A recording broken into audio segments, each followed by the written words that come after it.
안녕하세요. 반갑습니다. 자, 오늘은 너무 재밌어서 잠 못 드는 미술 이야기. 굉장히 오랜만에 올라갑니다.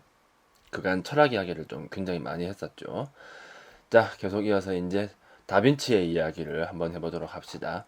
다빈치에 대해서 좀 앞서 좀 간단하게 한 번 더 좀 요약을 좀 하고, 그런 다음에 오늘 이제 모나리자에 대해서 이야기를 해볼 건데, 먼저 르네상스 고전주의라고 하는 것이 생기게 된 어떤 뭐 근간이라고 해야 될까?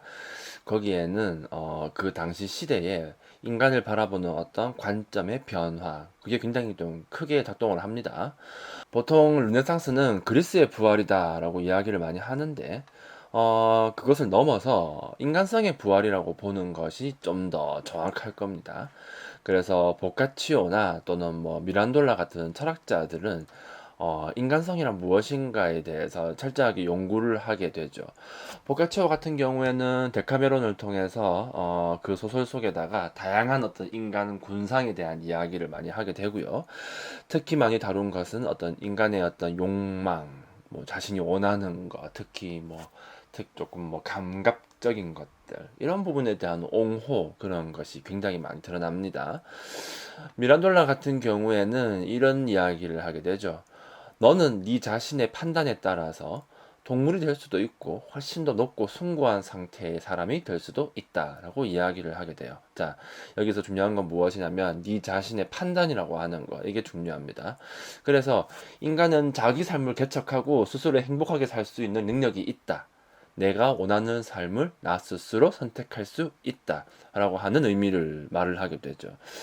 그 전만 하더라도 인간은 신에게 종속된 존재이기 때문에 자기 마음대로 뭐 할 수 있는 게 없었어요. 신의 뜻을 알게 된다면은 신의 뜻대로 살아야만 하는 그런 어떤 고정화되어 있는 그러한 삶을 살았다고 한다면, 이때부터는 이제 인간의 어떤 자유의지라고 하는 부분을 좀 적극적으로 내세우게 된다는 거죠. 이렇게 이제 당대 사상가들이 좀 평범한 사람들의 어떤 뭐 삶이나 이런 부분에 관심을 많이 가지기 시작하고, 특히 그 교회가 금기시했었던 다양한 가치, 거기에다가 좀 주목을 하게 됩니다. 이렇게 해서 르네상스 고전주의라고 하는 것이 싹트게 되죠. 자, 다빈치 같은 경우에는 이러한 상황 아래에서, 이러한 어떤 사상적 맥락 아래에서 자신의 어떤 예술 세계를 시작하게 됩니다. 다빈치의 회화론이나 그거 뭐냐, 원근법 같은 경우에는 앞선 영상에서 설명을 했으니까 더 이상 말하지 않을 거고요. 자, 중요한 거는 이제 인간을 바라보는 이 태도의 변화가 과연 어떤 예술에, 특히 그림에는 어떠한 영향을 주었을 것인가, 여기 중요하겠죠. 자, 그러한 생각이 정말 잘 녹아져 있는 그림이 바로 모나리자. 다빈치의 그림 중에서 제일 유명한 작품 중에 하나죠. 아마 파리에 가서 직접 보고 오신 분도 계실 테고요. 지금은 아마 이게 앞에 이중으로 그 뭐냐 유리가 덮여져 있을 텐데 그냥 보호하기 위한 장치죠. 그 의외로 그 되게 유명한 그림들에 대한 테러가 되게 많이 일어납니다. 그거 보고 뭐라고 하더라? 아무튼 뭐라고 부르는 명칭이 있긴 한데 좀 생각이 안 나네. 자, 아무튼 그래서 이제 그러한 것들을 이렇게 막아놓게 되죠. 미켈란젤로의 피에타 같은 경우에도 한번 테러를 입어가지고 어디가 좀 부서져 버린 그러한 사건이 한번 있기도 했었죠. 그 뒤로부터 이제 유리를 이렇게 막아놓은 거예요. 좋아. 다빈치의 모나리자 같은 경우는 생각보다 그림이 되게 작죠. 그림은 작은데 사람은 너무 많고 뭐 그렇고, 그냥 모나리자가 있는 그 방에는 정말 모나리자 앞에만 사람들이 드글드글하고 옆에 있는 그 수많은 그림들에는 별로 관심을 안 보이는. 왜냐면 뭐 서양인이나 우리나라 사람이나 다 똑같아요. 그게 그나마 내가 알고 있는 것이니까 관심이 가는 겁니다. 그럼 왜 그걸 알게 되었느냐? 여러분들 중학교 때, 고등학교 때 배웠던 그 미술책 있잖아요. 그 미술 교과서. 거기에 들어가 있는 그림들은 다 기억이 나는 거예요. 그리고 또 그 교과서에 들어가 있는 그림들은 굉장히 중요한 것들이기도 하죠. 모나리자에는 다빈치의 어떤 숨겨진 뭐 비밀을 가지고 있느냐, 뭐 별별 말이 다 있잖아요. 그죠? 그래서 뭐 엑스레이도 찍어보고 온갖 음모론이 다 나오고, 여기엔 다빈치 코드가 있다라고 하는 이야기도 하고, 그런 건 재미삼아 하는 얘기인 거고, 이 작품이 특별한 이유는 무엇이냐? 사람 때문에 그래요. 피렌체에 그 엄청난 부자였다고 알려져 있는 그 프란체스코 델 조콘다라는 사람이 있는데 그 사람 부인이에요. 그 사람 조콘다 부인이라고도 하고 되고 이탈리아에서는 라 조콘다라고도 부르기도 한다고 하더라고요. 여기서는 모나리자라고 부르지만 자 평범한 사람이 그림의 주인공이 된 겁니다. 자 이게 그렇게 아주 중요한 사건이냐? 굉장히 중요한 사건이 될 수 있죠. 왜 그럴까요? 자 중세 같은 경우에는 주로 그림을 그릴 때 누구를 많이 그렸냐면 예수나 아니면 뭐 성인이나 이런 사람들을 주로 예술의 대상으로 삼았었죠. 왜냐면 그게 중요한 주제였으니까요. 그리고 또 그림의 어떤 주된 주문자가 대부분 다 교회일 수밖에 없고 교회는 당연히 그런 주제를 다룰 수밖에 없고 또 시대 전체적으로 본다 하더라도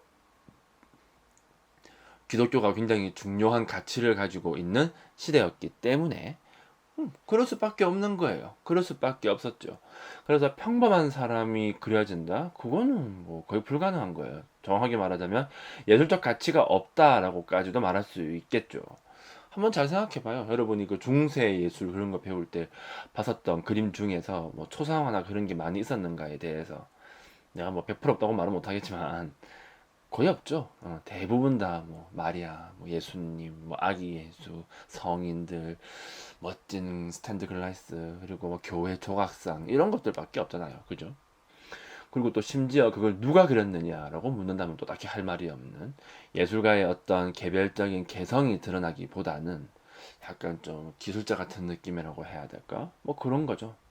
마치 뭐 우리 집에 뭐 타일을 하나 붙인다고 하더라도 타일 붙이는 사람들 정말 예술적으로 잘 붙이는 사람 많잖아요. 하지만 결국 타일인 거예요, 그냥. 그 사람의 이름까지 알 수는 없는 것처럼 말이죠. 자, 그런데 이게 이제 르네상스로 넘어오게 되면서 그 각각 화가들의 어떤 뭐 개성이라고 해야 되나? 그리고 또 그 사람의 어떤 생각이라고 해야 될까? 그런 것들이 적극적으로 묻어나기 시작하게 되죠. 좋아. 그렇게 해서 제일 유명한 사람들인데 뭐 다빈치니, 라파엘로니, 뭐 미켈란젤로니 이런 사람들이 되는 거예요. 다빈치가 모나리자를 그리고 났을 때 벌어진 가장 중요한 사건은 바로 무엇이냐? 인간을 예술로 끌어들였다는 거죠. 여기서 인간은 어떤 인간? 이상적인 인간? 아닙니다. 뭐 위대한 성인? 아닙니다. 바로 뭐다? 현실을 살아가고 있는 인간이라는 거예요. 인간을 다뤘다라고 하는 거는 그만큼 어떤 중대한 변화를 보여주는 한 대목이 되는 거죠. 두 번째로 모나리자가 또 유명한 건 뭡니까? 그 미소가 되게 유명하잖아요. 그죠? 모나리자의 미소가 되게 신비롭다라고 말을 많이 하죠. 뭐가 신비로운지 모르겠지만. 자, 이 미소가 왜 중요할까요, 그러면? 자, 뭔가 아주 신비로운 미소를 그렸기 때문에 그렇다? 아예 그런 건 별로 중요한 건 아니고. 왜냐면 뭐 삶마다 달라요, 이거. 모나리자의 미소가 정말로 신비로워 보입니까? 라고 제가 정말 많은 학생들한테 물어봤지만, 오히려 다수의 견해는 별론 것 같다라는 사람들이 더 많았었어요. 그리고 또 어떤 사람들은 이런 말을 하는 사람도 있었어요. 거기까지 가서 모나리자 봤는데 그냥 사진으로 보는 게 훨씬 낫더라. 뭐 잘 보이지도 않고. 아, 진짜로 그런 말을 하시는 분 진짜 많아요. 그러면 결국 뭐 미소를 가지고 너는 왜 신비로움을 못 느끼냐 그런 말을 하는 건 의미가 없다는 거지. 어차피 또 주관적인 문제니까. 자, 그러면 뭐냐? 이 미소가 왜 중요하냐? 자, 미소라고 하는 거는 결국 감정이에요. 그렇죠? 인간의 감정을 표현한다라고 하는 거. 이게 과연 중요한 의미를 가질 수 있을까? 굉장히 중요한 의미를 가지게 되죠. 자, 중세 예술에서는 인간의 감정을 표현해서는 안 됐었죠. 정확하게 말하자면 사람 자체를 그린 적이 없으니까 그냥 평범한 사람을 갖다가 다룬 적이 없으니까 뭐 감정 표현을 할 필요가 없겠죠. 그러니 뭐 대부분 다 뭐 예수님이나 마리아나 이런 분들을 주로 대상으로 했었고 이런 사람들은 감정을 드러내서는 안 돼요. 왜냐면은 그 사람들은 인간이지만 또 다른 한편으로는 신적인 존재가 되거든요. 인간성에다가 많은 것을 부각시킬 수는 없어요. 철저하게 좀 더 신적인 부분 그런 부분에다가 부각을 해야 하기 때문에 인간적인 측면을 갖다가 철저하게 거세시켜야 되는 거죠. 그 중에 하나가 바로 무엇이냐면은 감정이에요. 또 하나가 뭐냐면 마리아의 여성성이죠. 그런 것들은 담아내면 안 돼. 그러면 중세에는 왜 자꾸 그런 생각을 가지게 되었느냐? 그것 또한 철학의 영향이라고 볼 수가 있겠죠. 중세의 어떤 기독교 철학의 근간은 그리스의 플라톤에서부터 시작될 수 있고, 플라톤 같은 경우에는 크게 봐서 두 가지로 나누어서 이야기를 했었죠. 현실 세계가 있고 그 다음에 이데아의 세계가 있다. 이렇게 두 가지로 나누어서 세계를 갖다가 설명하게 되죠. 현실 세계는 말 그대로 우리가 살아가고 있는 이 현실 세계가 되는 것이고, 이데아의 세계는 좀 더 초월적인 세계가 되는 것인데, 이 두 세계는 완전히 거울은 아니구나. 아무튼 반대되는 이미지를 가지게 되죠. 현실 세계는 어떤 곳이냐? 자, 뭐 이 부분을 좀 자세하게 설명할 수는 없지만은 일단은 헤라클레이토스의 영향 아래에서 변화하는 곳이라고 바라보게 되죠. 우리가 경험하고 있는 이 세상, 그러니까 우리가 살아가면서 경험하게 되는 이 현실의 모습들은 기본적으로 뭐 한다? 변화한다. 매일매일 계절도 바뀌고 나 자신도 끊임없이 늙어가고 있으며, 야채를 하나 갖다 놔도 저것은 썩어갈 수밖에 없는 이 모든 것들은 끊임없이 뭐한다? 변화한다. 그것이 바로 현실이 가지고 있는 기본적인 특징이에요. 반면 이데아는 그것의 반대가 되니까, 이데아의 세계 같은 경우에는 파르메니데스의 영향 아래에서 이렇게 얘기를 하게 되죠. 이 세상은 변화하지 않는다예요. 고정되어 있다라고 보게 되죠. 이 사람은 거기서 이제 일자라고 하는 표현을 쓰게 되는데, 자, 여기서는 일단 중요한 건 뭐냐면은 변화하지 않는다라고 하는 거. 그게 핵심이죠. 그리고 그걸 보고 뭐라고 부릅니까? 이데아라고 부르게 되는 거예요. 자, 이데아가 있고 현실이 있다. 자, 플라톤 같은 경우에는 이 현실 세계를 굉장히 좀 부정했었죠. 좀 안 좋게 바라봅니다. 아마 자기가 살고 있었던 어떤 환경이 좀 큰 영향을 주지 않았을까 싶기도 해요. 펠로폰네소스 전쟁이 굉장히 좀 크게 일어나고 있었던 시점이었으니까요. 일생을 그냥 전쟁통에서 살아왔던 거예요. 뭐 그런 경험 같은 것들이 아무래도 좀 더 안정적이고 좀 더 보수적인 형태의 그러한 어떤 세상을 바라지 않았을까 싶기도 한데, 아무튼 그래서 이 사람은 변화무쌍한 세상은 의미가 없고 고정되어 있고 변하지 않는 진리를 추구할 수 있는 이데아의 세계가 옳은 세상이다라고 말을 하게 되죠. 자, 이 철학이 뒤에 가면은 신플라톤주의라고 하는 것도 연결되게 되고, 이 신플라톤주의를 중심으로 해서 기독교의 기본적인 교리가 성립이 된단 말이죠. 그렇기 때문에 기독교의 교리도 크게 본다면은 뭐 플라톤의 철학과 크게 다르지 않아요. 그래서 똑같이 무엇을 부정하고 무엇을 긍정하게 되겠죠. 부정하는 건 뭡니까? 이 현실 세계예요. 똑같은 논리로 가는 거예요. 현실 세계는 뭐 하는 곳이냐?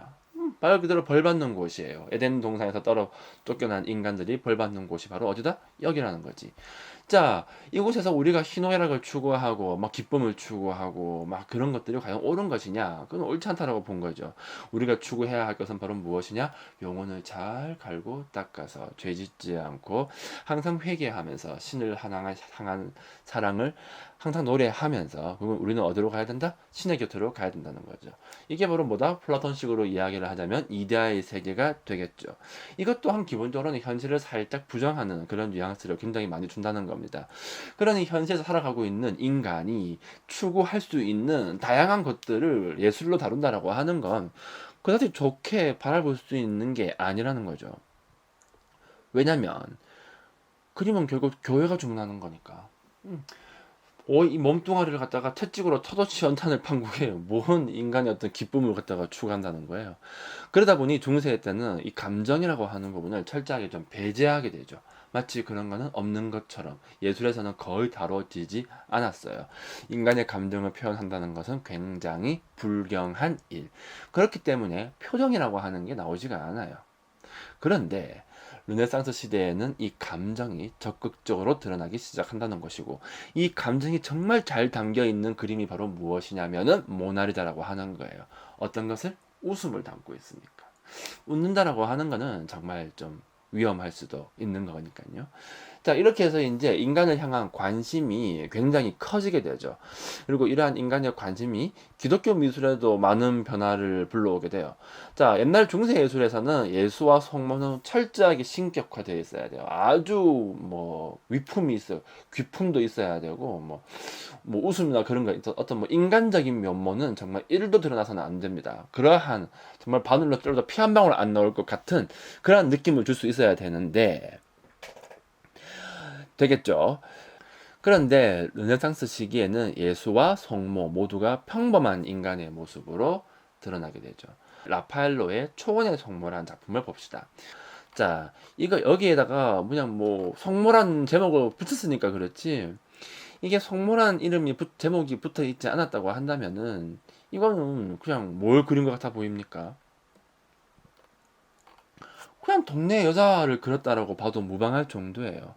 다만 차이점이 하나 딱 상징적으로 드러나는 부분은 웃도리는 빨간색이고 치마는 파란색을 입고 있죠. 저게 성모를 표현하는 상징이에요. 위에는 빨간색, 아래는 파란색. 그리고 그 숄 같은 걸 거칠 수도 있는데 그때는 숄이 흰색이어야 돼요. 나중에 드라쿠로아 할 때 이제 한번 보여드릴 건데 이제 아무튼 흰색도 다 없어요. 대부분 다 빨간색 그리고 파란색으로 되어 있죠. 근데 이 그림이 재밌는 게 뭐냐면은 옷돌이에요, 옷돌이. 한번 봐봐요. 위에 옷이 어깨랑 가슴이 아니구나. 앞에 이건 뭐야? 이거 쇄골이 다 드러나게끔 그러한 옷을 갖다가 입혀놓은 거예요, 이게. 자, 이게 무슨 의미겠어요, 이게? 이제는 뭐 자유롭게 어깨선을 드러내도 큰 문제가 안 된다는 뜻이 되겠죠.